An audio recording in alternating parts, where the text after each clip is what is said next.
Bom sábado. Vamos lá, título da lição e verso, quem me ajuda?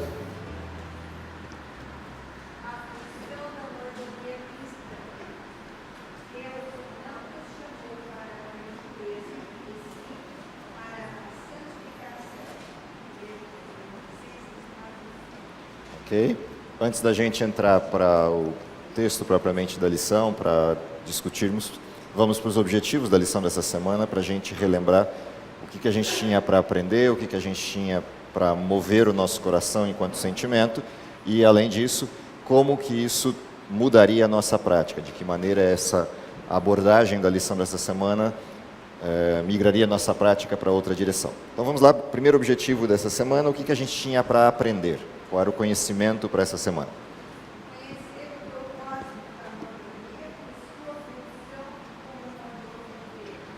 Se a gente vem olhando com atenção as lições desde a primeira, vocês devem ter percebido que desde a primeira lição, a abordagem de mordomia, ou o conceito de mordomia que vem sendo trabalhado na lição, é diferente do clássico ou do usual com o qual a gente tem abordado esse tema ao longo do tempo. E essa é uma intenção bastante clara na lição dessa semana, principalmente porque ela é continuidade de duas lições, ou dois ferramentais distintos que a gente teve nos últimos 2 trimestres. Ou seja, o foco da lição dessa semana, da lição desse trimestre, é que a gente compreenda a mordomia como um princípio motor da vida cristã, resultante do modelo de salvação que um dia nos alcançou. Ou seja, é a continuidade do que vimos em Romanos e do que vemos estudando nas últimas lições. Dentro dessa perspectiva, então, qual é o propósito de mordomia? Para que mordomia está como um conceito doutrinal na Bíblia, ou como abordagem doutrinal na Bíblia, e de que maneira esse conceito nos move e, de alguma maneira, serve de paradigma para a gente verificar se estamos ou não no caminho certo da salvação. Dentro desse contexto vem o segundo objetivo. Se eu entender o propósito e a função da mordomia neste contexto da salvação, que sentimento isso desperta no meu coração? Sentir a amplitude do conceito de mordomia e a ligação desse conceito dela na grande verdade. Portanto, qual é o sentimento aqui? Qual é a questão que move o coração aqui? Primeiro, eu percebo que mordomia abarca todos os aspectos da vida e não só alguns deles.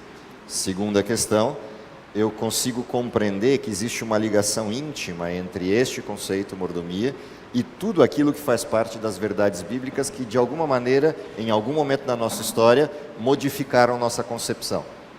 Deixamos de ser ou crer em algo para ser ou crer em outro algo. E, de certa maneira, a mordomia está ligada a todos esses aspectos da vida cristã que um dia nos moveu de algum lugar para outro, de uma perspectiva de crença para outra. Dentro desse contexto, qual é a prática? Como é que isso move a nossa prática?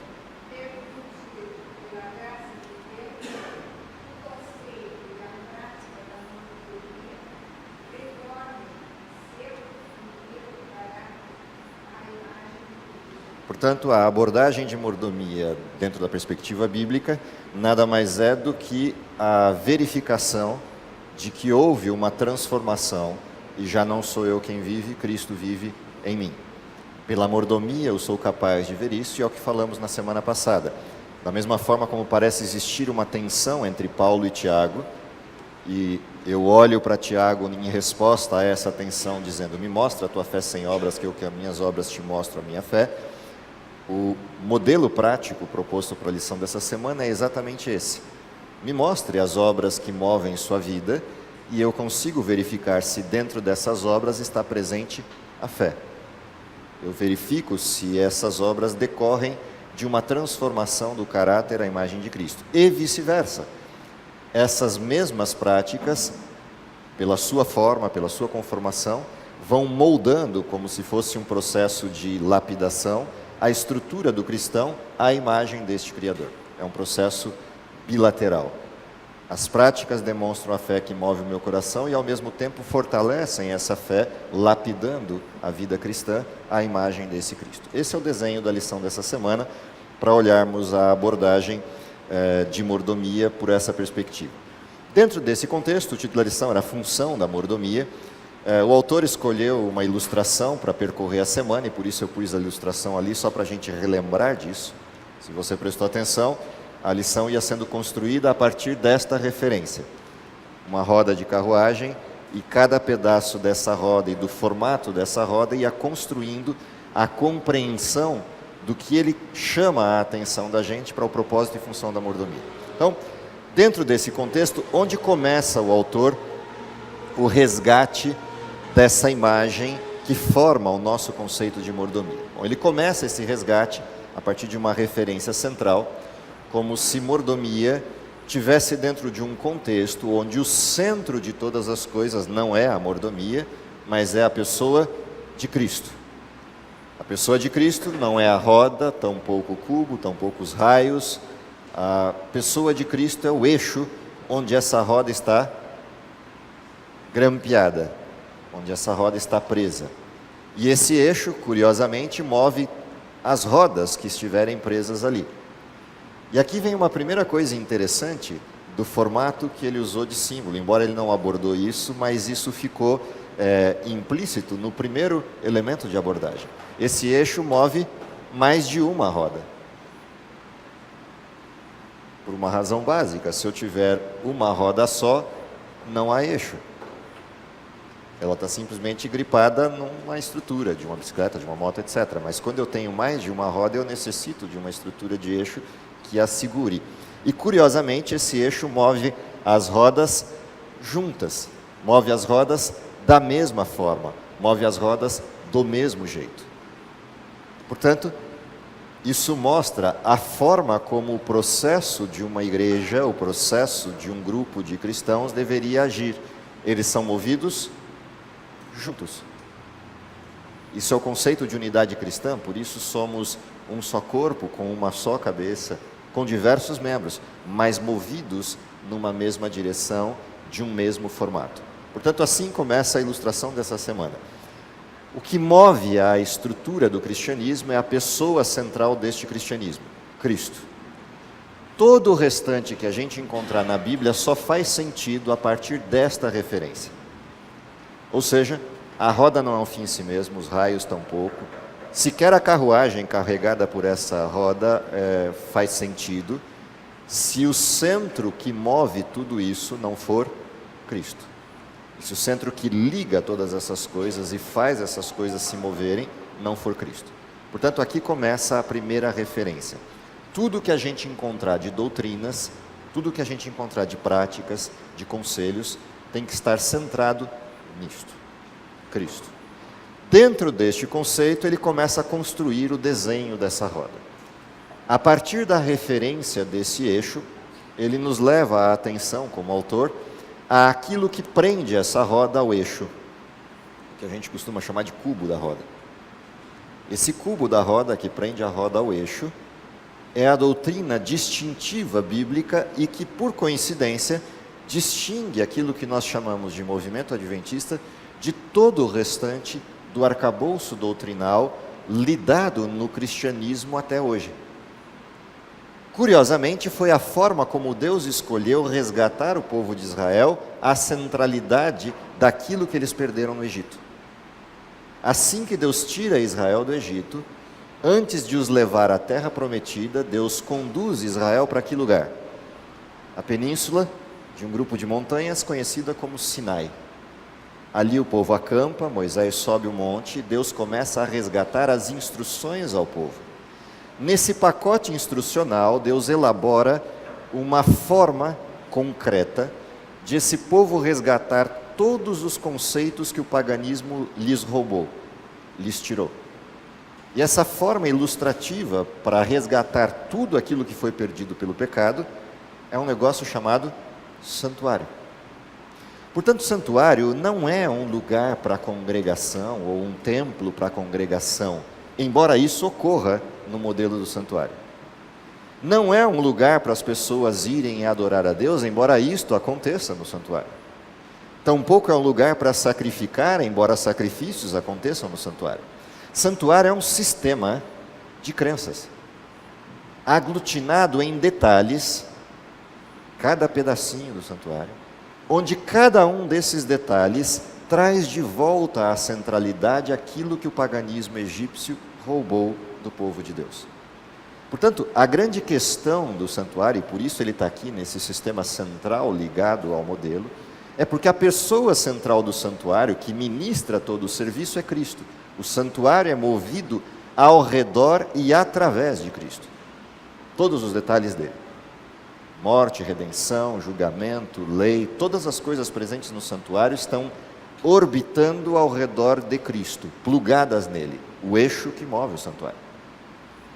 O santuário, por sua vez, é o sistema colado neste Cristo que mostra todos os detalhes de como esse Cristo nos vê, como esse Cristo nos espera, que coisas esse Cristo espera que façamos, que coisas esse Cristo espera que creiamos, que coisas esse Cristo espera que sintamos e que missão esse Cristo nos entrega. Tudo isso está preso a este elemento chamado santuário. Por isso, a lição traz o santuário como sendo a centralidade, o cubo dessa roda, que nos pluga ao Cristo.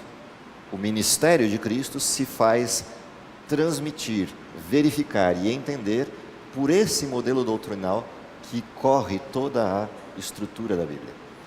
Então, no momento em que você abre o livro de Êxodo e começa a ver essa transição, e a gente está bem no comecinho, ou seja, o segundo livro da Bíblia, e vai olhando a Bíblia ao longo dela, você vai vendo que essa costura vai aparecendo em vários textos, em vários momentos.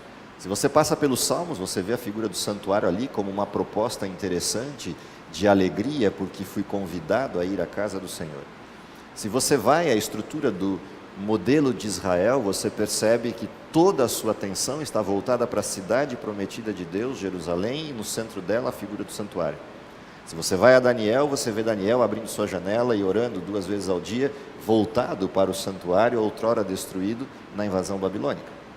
Se você vai às profecias de Daniel, você vai encontrar o santuário presente ali, na figura central das profecias, no capítulo 8, verso 14, quando descreve o dia da expiação e a forma como o julgamento de Deus se dá sobre o seu povo.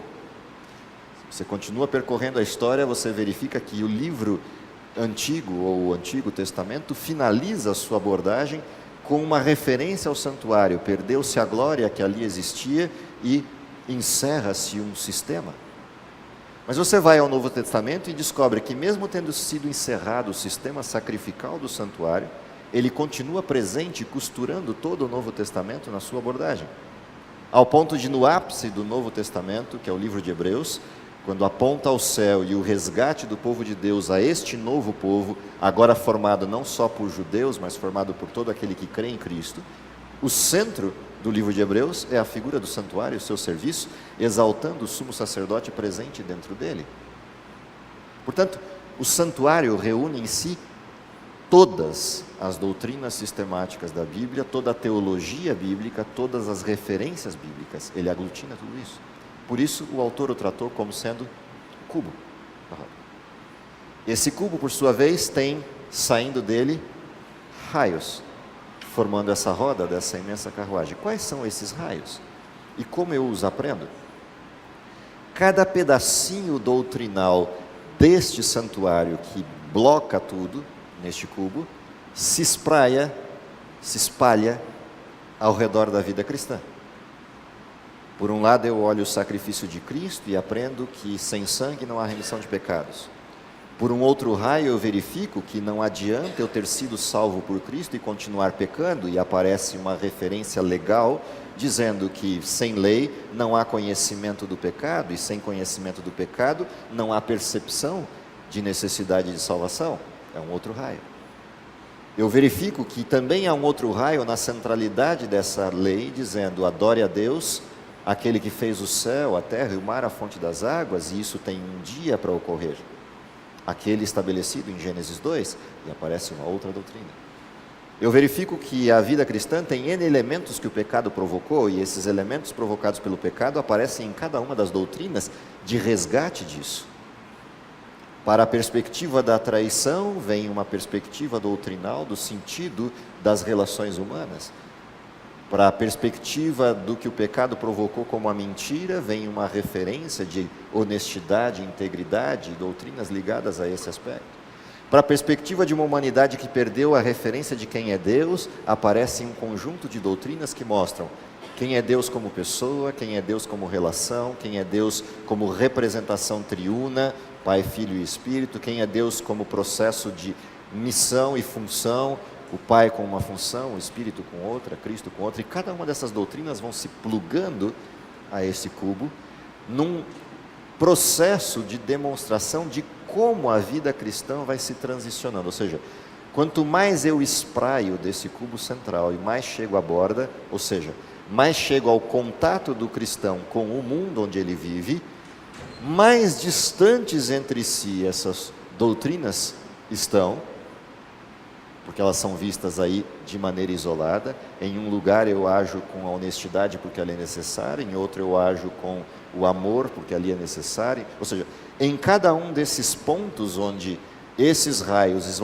vão chegando próximo do toque ao chão, um aspecto dessa doutrina se torna necessário naquele momento. Porque enquanto a roda gira, não encostam todos os raios no chão ao mesmo tempo. O que me mostra que na vida cristã, em cada pedacinho dela, em cada momento e segundo da vida cristã, um desses raios bate o chão, toca o mundo, toca as pessoas que estão no mundo, mostrando quem está no centro, em que cubo isso tudo se liga e qual é a fonte de naquele momento, naquele recorte específico, eu agir assim e não de outro jeito. Ou seja, cada vez que alguém me encontra, ou alguma circunstância do mundo me encontra, e um pedaço desses raios toca aquele momento, as pessoas nos perguntam, por que você é assim e não de outro jeito? E para onde eu as levo? Eu volto esse raio ao centro, ao cubo e ao eixo. E digo, eu ajo assim porque o que move a minha vida com o equilíbrio e centralidade é o eixo onde o cubo da minha roda se plugou, que é o meu sistema de crenças, e esse sistema de crenças me move a agir desse jeito e não de outro. E tudo isso eu faço porque esse eixo é a pessoa que me salvou, é a pessoa que me transformou, é a pessoa que me curou, é a pessoa que me fez vivo outra vez.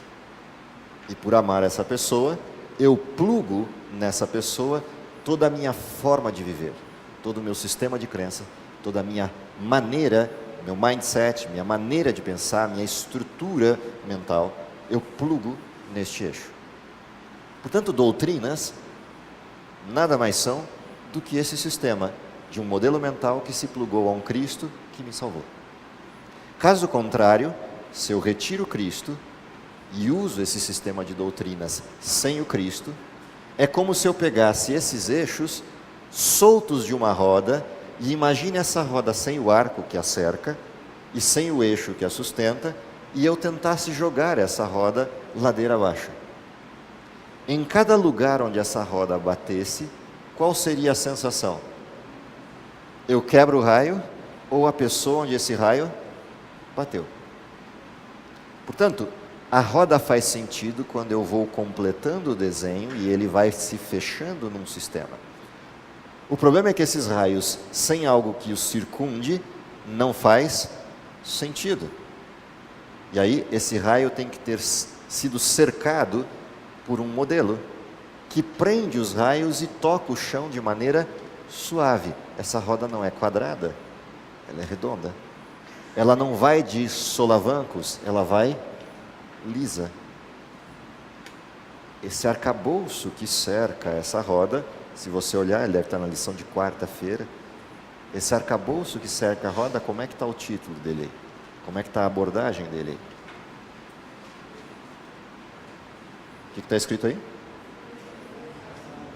Por que as 3 mensagens angélicas formam essa roda? Que no caso nosso aqui, de uma roda que eu propositalmente trouxe de um desenho de carruagem antiga, ela é de madeira e essa roda de madeira cerca os raios.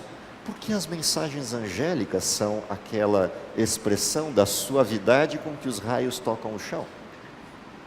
Porque os raios são meios e não um fim. Se o fim forem os raios viram chicotes. Mas se eu circundo esses raios com as mensagens angélicas, então eu encontro a missão deste meio. E essa missão atenua o impacto desses meios para uma fluidez da vida cristã.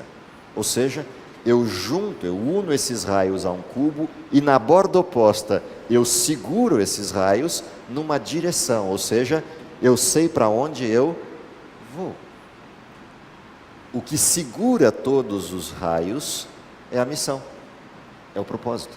Portanto, os raios não são um fim em si mesmo, eles são meios para esta missão. Eles mantêm a missão coesa e direcionada. E o que dá a direção dessa missão é o eixo e para onde ele aponta, para onde ele direciona o caminho e gira o caminho. Curiosamente, quando a gente olha esse processo todo funcionando, o que a gente descobre? A missão vai ser feita num lugar inóspito. A missão vai ser desempenhada num lugar onde há atrito, num lugar onde há uma série de intempéries que dificultam a missão. O resultado disso é que essa roda vai desgastar-se. Ela vai se quebrar, porque é uma roda de madeira tocando o chão com pedras, com buracos e com uma série de coisas que vão, de alguma maneira, machucar essa roda. E aí vem o último leque da lição dessa semana. Ao redor dessa roda eu faço o quê? Eu pego o ferro, eu estico o ferro, eu aqueço o ferro para ganhar elasticidade, e quando ele está no limite exato do tamanho da roda, eu o empurro para dentro dessa roda, para fora desse arco, e jogo água fria para que ele encolha. E encolhe a tal ponto que ele cola nessa roda. E ao colar nessa roda, o que vai contatar o solo, o que vai encostar o solo, é o ferro que circundou essa roda. O que é esse ferro? A proposta da lição, como ilustração, é esse ferro, é o conceito de mordomia. Mordomia é esse ferro que blinda a roda. Porque mordomia é um sistema de práticas. E um sistema de práticas que consolida tudo isso aqui, mas que só faz sentido se ele estiver como um anel ao redor de tudo isso e não como o centro de tudo isso aqui. Portanto, mordomia também não é um fim em si mesmo. Mordomia é simplesmente aquilo que alisa de forma completa essa roda e a impede ou impermeabiliza essa roda do impacto do que vai ter lá. Portanto, quem vai levar todas as pancadas, todas as bordoadas é a mordomia. É curioso, porque no mundo real também é assim, né? O tema que mais leva bordoadas ou apanha na igreja é a mordomia. Tenta subir ao púlpito e pregar sobre mordomia, provavelmente vai ser o sermão que mais torto vão te olhar. É a borda da roda. É o que cerca a roda. E por que é assim? Porque mordomia é a demonstração de tudo que estava para dentro. É o que toca o solo. E é exatamente aí que vem as acusações. Você chega à igreja e entrega seu sistema de ofertas. E vem críticas por isso. Ou críticas porque você se exibiu e deu muito, ou críticas porque você é pão duro e deu pouco, ou até críticas porque você não deu e ninguém viu se deu ou não. Se você vai à mordomia sob o aspecto do tempo, as críticas vêm sobre como você o organiza ou usa o tempo. Se você vai à mordomia sob o aspecto da entrega do seu coração a alguém ou a maneira como você exerce amor para com o outro, vem as críticas de que você esteja fazendo isso só para se mostrar de bonzinho ou pagar de bonzinho no público onde você está.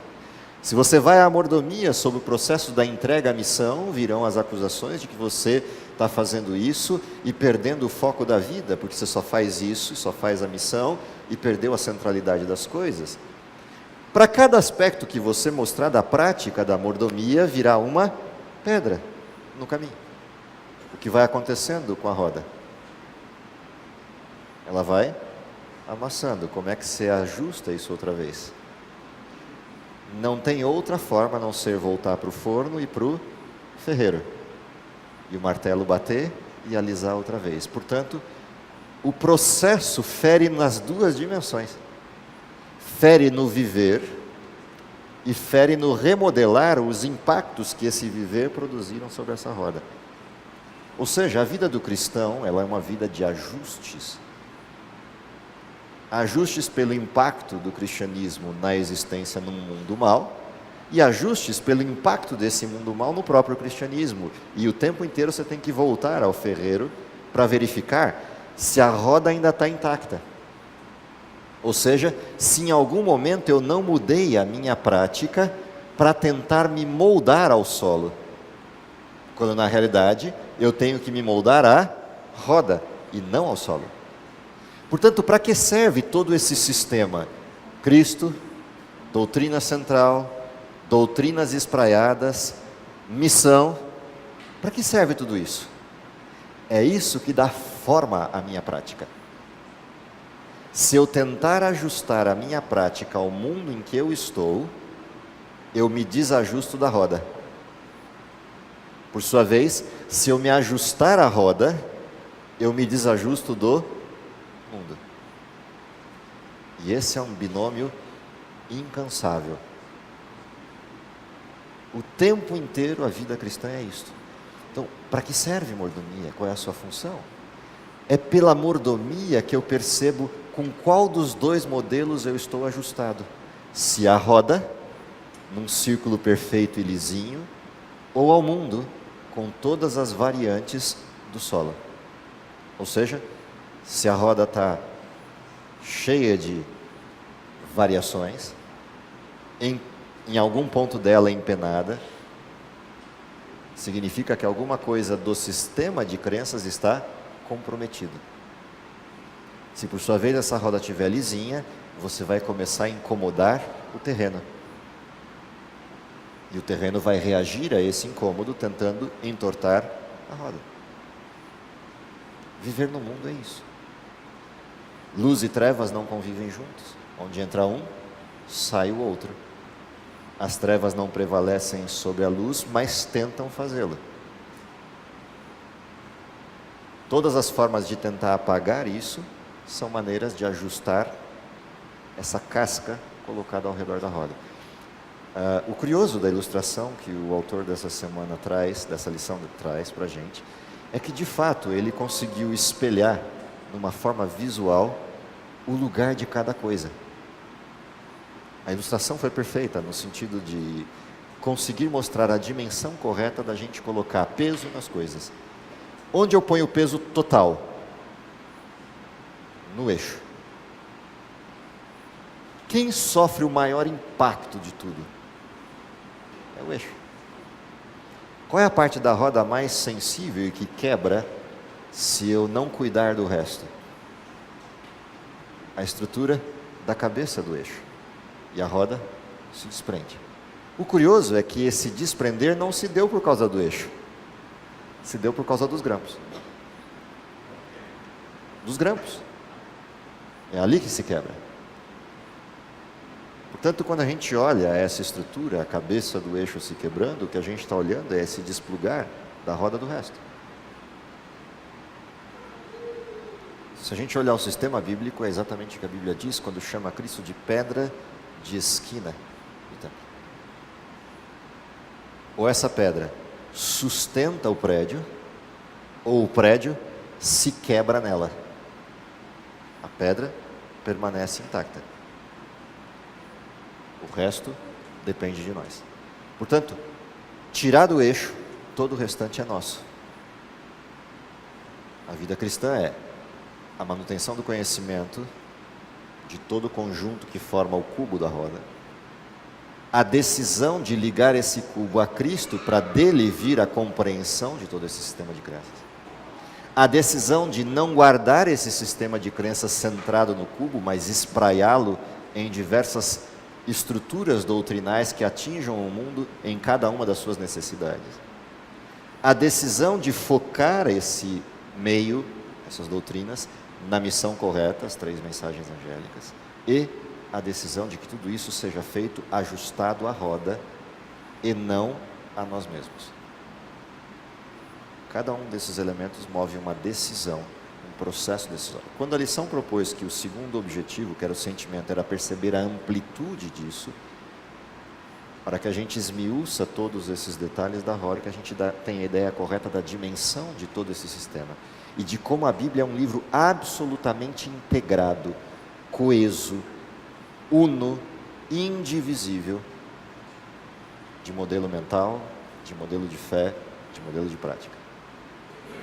Mas o fim de tudo isso, a borda de tudo isso, é a proposta prática. Qual era o objetivo prático da lição dessa semana? O que a gente deveria fazer com esse conhecimento que o autor nos brindou com essa ilustração? Vamos voltar a ele lá no finzinho da lição e com isso a gente encerra a nossa discussão. Qual era a prática? Permitir o quê?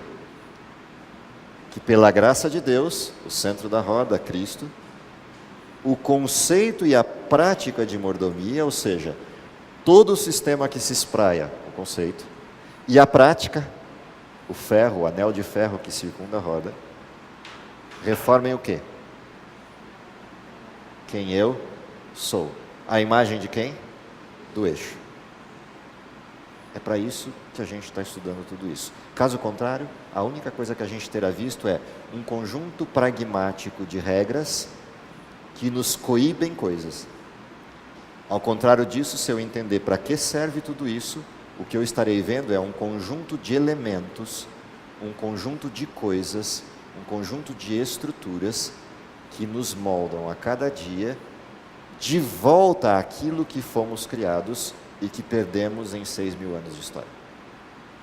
A escolha de como a gente permite isso e de quanto a gente permite esse ajuste é a decisão a ser tomada a cada dia e é o significado do texto de Lucas que diz, cada um, a cada dia, tome o quê? A sua cruz. E siga. O que é tomar a cruz? É permitir que o ferreiro bata o martelo, aqueça o ferro e ajuste a roda. Isso dói, por isso é cruz. Isso é difícil, por isso é cruz. Não é por carregar a cruz, porque essa parte da história Cristo faz. Quando o texto nos promove, tome a sua cruz, qual é a minha cruz? É permitir que esse mesmo Espírito molde a roda, ajuste o ferro, prenda ao sistema e me faça liso para trilhar a vida. Que Deus nos abençoe para que essa seja a nossa realidade da compreensão desse sistema inteiro e mais do que isso, que a gente decida, mesmo com as dores do ferreiro, aceitar que Ele nos molde a essa dimensão. Que Deus abençoe vocês, que Deus me abençoe. Esse é o meu desejo para todos nós, hoje e até a vinda desse Cristo. Vamos orar?